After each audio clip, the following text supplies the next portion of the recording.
The head banging music gives me a headache. Katy Perry is fun. Rihanna, old school 90s hip hop. Salt and pepper. I like listening to that. Get the nerves out before the games. I don't really have many regrets. I did miss a lot of the events in the days leading up to Maj sister's wedding because I was at a U17 camp. There were moments like that growing up when I felt like I focused too much on soccer. But that's probably the reason I am where I am today. 90% of the time when I put on my headphones, I forget to turn on my music. Literally 10 minutes will go by before I realize that there's no music.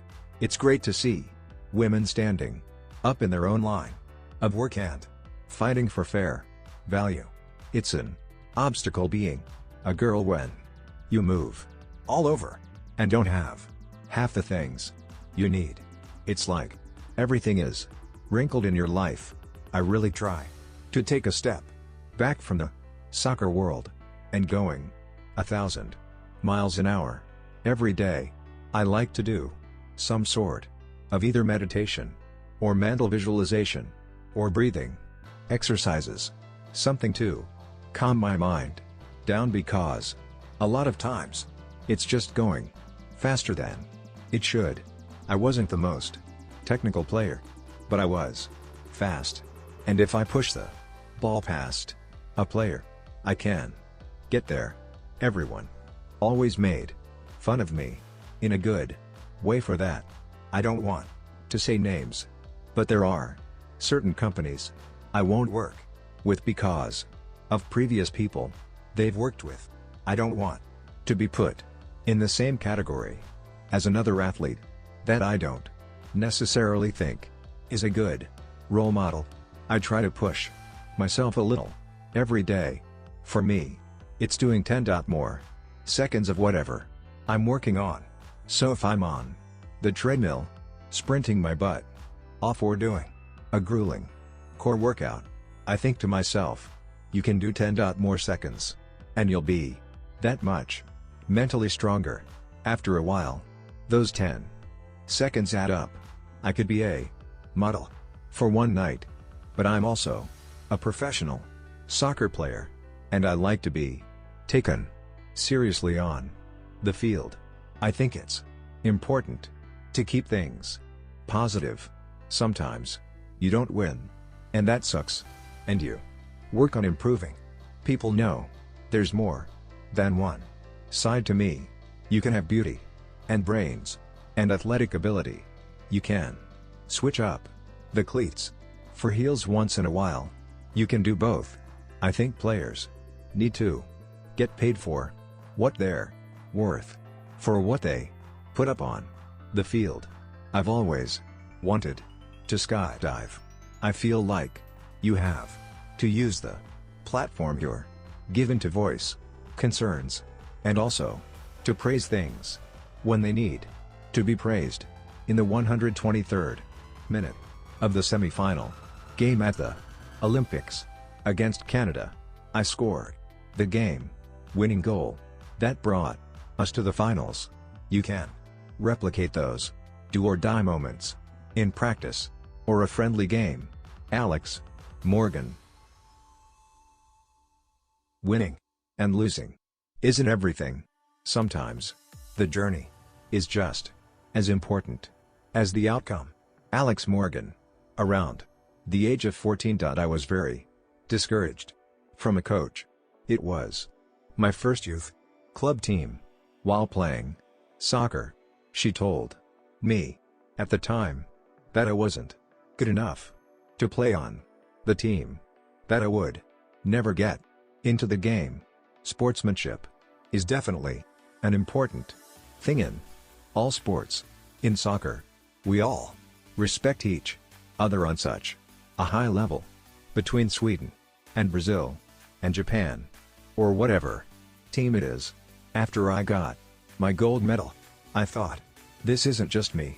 It belongs to my team, my friends, my family. the fans. Everybody who's impacted my life. This is our gold medal. So when someone asks to try it on, I'm like, sure.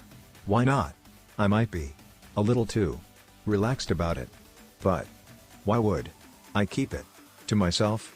I feel the most confident when I'm comfortable in workout clothes with my hair up in a ponytail. I love yoga. There's a lot of stretching involved, which helps with my flexibility and injury prevention. Vinyasa is my favorite as a recovery tool and for me to continue having my legs feel good. It's so easy to lose your fitness and so hard to gain it back. My goal is to show girls that I'm fighting so they don't have to, so they don't have to fight the same battles, so they don't have to fight for wage equality or whatever it may be. I am hugely honored to represent my country in the Olympics and in World Cups, and I'm grateful for all the advantages being a professional soccer player brings my way. The opportunities to see the world, the camaraderie and friendships, and more. I have experienced sexism multiple times, and I'm sure I will a lot more. Pre-game, I eat pancakes. For a meal, I always do mental visualization before the game to prepare myself. Post-game, I typically take ice baths. You should never be afraid of looking athletic or building too much muscle. When people say, you run like a girl, you play like a girl, it's not what it used to be. That shouldn't be negative. You should be proud to play like a girl. There's those young girls that I once was looking up to: Mia Hamm, Christine Lilly, all those players, and I know how much of an effect they had on me. Knowing that, I feel like I'm in a position where I can really help be a positive influence in girls' lives. There's really no secret to success. You make your own success. When I play on grass, my body doesn't ache. It can get sore, but it doesn't pulse, and my legs don't ache. When I play on turf, my legs can pulse and ache for up to 24 hours, and it could take 3 to 5 days to recover. Whereas grass, after 24 hours, I'm ready to play again. Alex Morgan.